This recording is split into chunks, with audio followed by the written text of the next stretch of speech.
Olá, meu nome é Marcela Denis, sou estudante do Departamento de História e venho aqui apresentar os resultados da pesquisa Notícias do Fronte, a publicista da Guerra da Sucessão da Espanha na Gazeta de Londres, orientada pela professora doutora Marília de Zambuja Ribeiro Machel, do Grupo do Estudo Mundo Atlântico, também do Departamento de História. Os resultados dessa pesquisa contemplam os Objetivos de Desenvolvimento Sustentável número 16, Paz, Justiça e Instituições Eficazes, sendo essa a imprensa eficaz.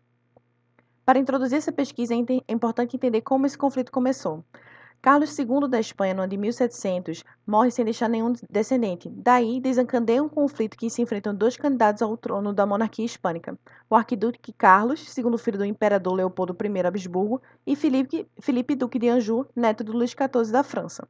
Esse conflito se alastra pela Europa, não fica restrito apenas aos países citados, e dessa forma a Inglaterra entra nesse conflito apoiando o arquiduque Carlos como o rei da Espanha. No século anterior a esse conflito, existe a invenção da imprensa, e com essa invenção criam-se novos meios de comunicação, sendo esses também conhecidos como os jornais periódicos e os panfletos. Esses jornais periódicos e esses panfletos são utilizados pelos partidos políticos, especificamente na Inglaterra, para obter apoio da opinião pública, e assim, no caso da Guerra da Sucessão, construir uma imagem de como estava sendo aquele conflito e de seus principais participantes. Os objetivos dessas pesquisas são: estudar a imagem que a imprensa inglesa construiu da Guerra da Sucessão da Espanha através da Gazeta de Londres, fazer um levantamento das notícias sobre as batalhas e outros eventos ligados à Guerra da Sucessão da Espanha publicadas na Gazeta de Londres, e identificar, a partir dessas notícias, quem são os protagonistas do conflito e a imagem que deles era vinculada também na Gazeta de Londres. A metodologia utilizada foi uma revisão de literatura especializada, sendo esse a leitura sobre o próprio conflito, sobre a imprensa e sobre a opinião pública. Além disso, foi feita tradução e análise dos jornais da Gazeta de Londres nos anos iniciais do conflito, 1702 e os meses de agosto e setembro de 1704, pois foi o período onde houve a Batalha de Rostad, espero que meu alemão esteja certo. Foi um período muito importante para a Inglaterra, porque foi nesse período que a Inglaterra conseguiu obter um certo tipo de vantagem no conflito.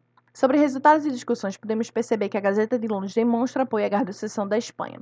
A Gazeta de Londres era um jornal vinculado ao Estado inglês, e nesse período inicial, que foi o que eu analisei, o Estado inglês ele era governado pelos Whig, que era o Partido Liberal, que ele sim tinha por lema No Peace Without Spain, que significa sem nenhuma paz sem Espanha, por inúmeras razões, tal como disputa pelo comércio das Índias, pilhagem principal da Espanha e pela distribuição do poder da Europa. Pois Filipe, o Duque de Anjou, ele era neto de Luís XIV. Dessa forma, se a França tivesse algum tipo de influência sobre a Espanha, não haveria equilíbrio entre a distribuição do poder na Europa. Isso é uma das várias maneiras de que, nas cartas dos jornais, das cartas dos leitores dos jornais, que eles suplicam para que sim continue a guerra, pois assim, somente dessa forma poderia haver uma distribuição de poder equilibrada. Além disso, haviam ameaças aos interesses protestantes que Luís XIV representava, pois ele construía uma aliança com os jacobinos no período. Além desses dois resultados, conseguimos encontrar quem era responsável pela organização da impressão da Gazeta de Londres, Edward Jones. No entanto, não foi possível encontrar outras informações para além de seu nome. Por último, conseguimos avaliar como era a relação entre a imprensa e o público leitor. A relação com a imprensa mudou depois da década de 1690, por causa da rede rodoviária Post Office, que auxiliou na distribuição dos jornais por todo o país. Dessa forma, era muito mais fácil obter em mãos os panfletos e os jornais periódicos. Além dessa facilitação no acesso à informação, também o historiador Michael Harris ele entende que o nível de leitura de Londres era incrivelmente alta. Ele estipula que cerca de 80% dos homens e 40% das mulheres tinham habilidade de leitura. E não somente essa habilidade era importante para que a população tivesse acesso à informação, pois, como diz Chartier, ele defende que existia uma cultura de leitura em voz alta. Então, mesmo que se alguém não soubesse ler, ele ainda assim teria acesso a essa informação, visto que a leitura era feita em voz alta e, consequentemente, isso gerava que a leitura fosse feita em espaços públicos e, dessa forma, estimulava um debate público, como diz Raymond. E assim podemos concluir que a Inglaterra ele precede a Europa continental no desenvolvimento da esfera pública.